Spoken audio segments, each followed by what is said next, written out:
Hi everyone, and welcome to another video. Today I'll be taking a look at the two themes that I composed in the style of Joe Hisaishi, and I'll be arranging them for piano. If you haven't seen my first video where I composed the themes, be sure to give that a watch first. Before I get started today, I want to look at just a few common features of his piano writing that can influence my own arrangement. I never want to plagiarize, but there are some things that I'll borrow to make my theme sound a bit more like something that he might have written. So the first thing I noticed when studying his piano writing is probably the most obvious to many. It's the left-hand ascending eighth note pattern that shows up in so many of his works. Here's a bit of music from the score to Nausicaa.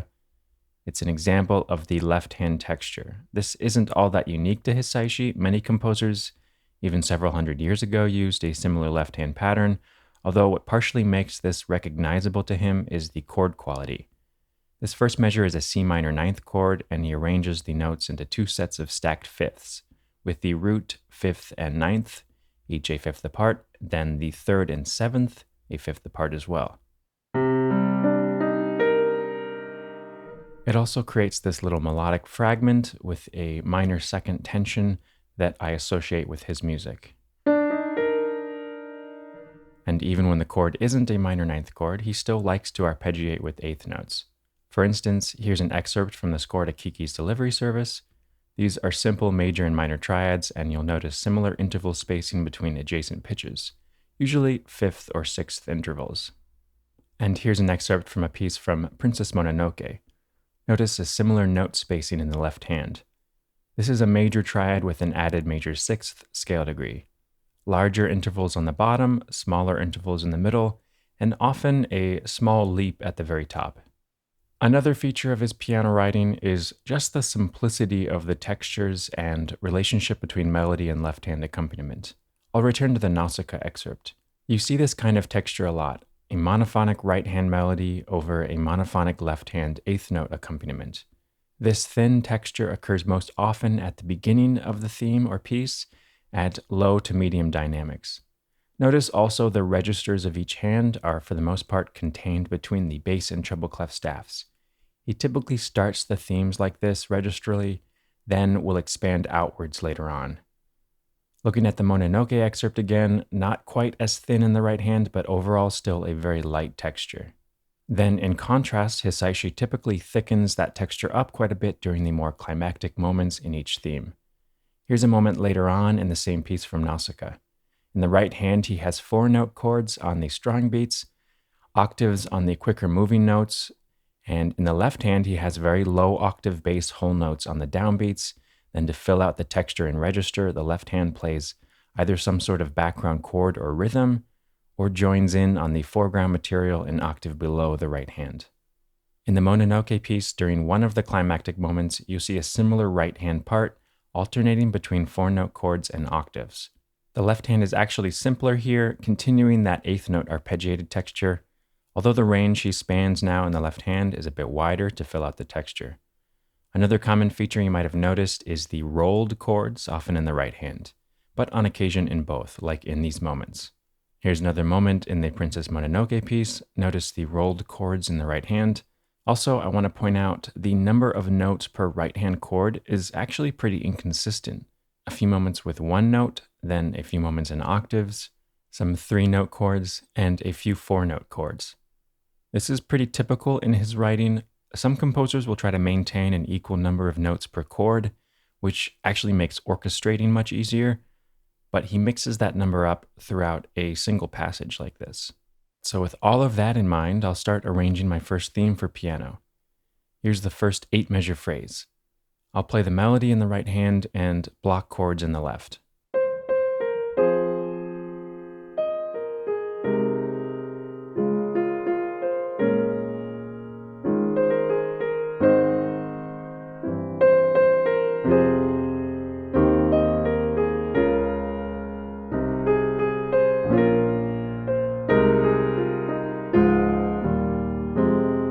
So I decided to start this piano arrangement out with a fairly light texture using some staccato articulations and a soft dynamic marking, a thin eighth note left hand.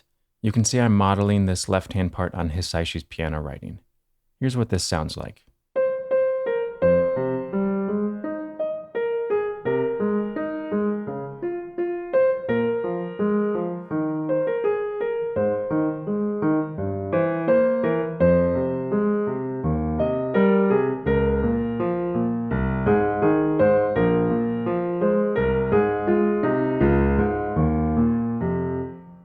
decided to add a middle ground part that can be played in the right hand when the melody has longer sustains. This also helps to fill out some of the harmonies. And I've added some dynamic markings and swells in the music as well.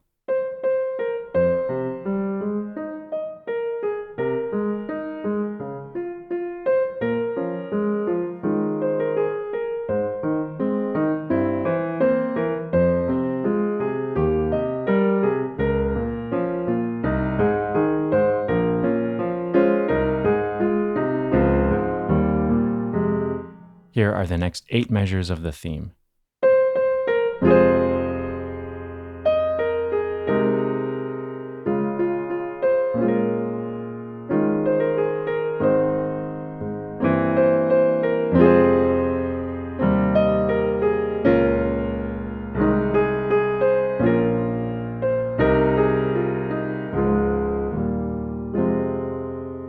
This is a repeated phrase of the melody, so because the music is essentially the same, I'll take what I had in the first phrase and adjust slightly, letting the texture evolve just a bit. The main thing I've changed here is that I've harmonized the melody in a few moments and increased the activity of the middle ground part. I've also expanded the lower register in the left hand, so even though the melody and harmony are repeated, I'm always thinking about how the texture can grow.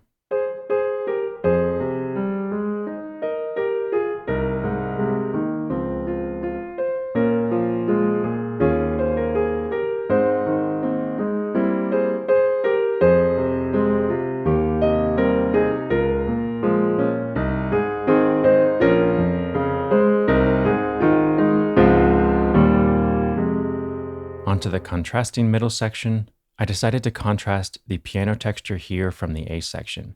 So I'm modeling the right hand part on some of his denser textures, using octaves at times and occasionally 3 and 4 note chords as well. And the left hand has downbeats and octaves in the bass range, then some 4 note chords in the middle part of the measure that help to rhythmically push the music forward, in addition to providing some harmonic support. In the last part of this B section, the texture gets a bit thinner and lower in register, just before it starts to build back up in anticipation of the final 8 measures.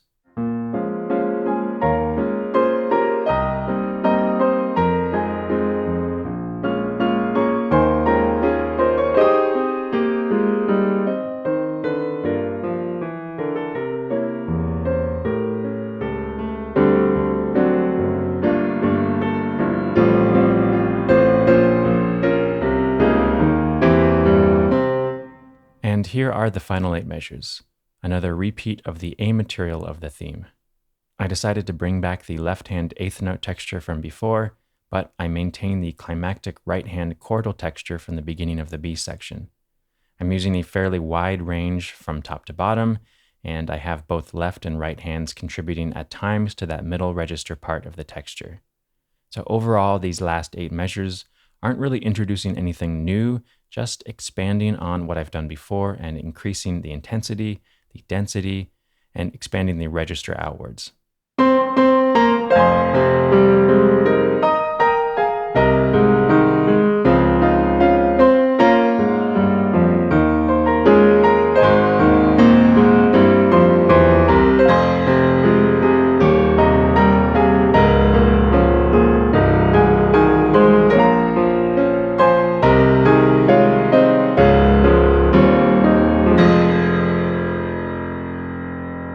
Okay, so I'll play my first theme for piano all the way through, and I'll also show the MIDI scroll.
Alright, so in an upcoming video, I'll demonstrate my process for orchestrating that piece, also modeling the orchestration on Hisaishi's music.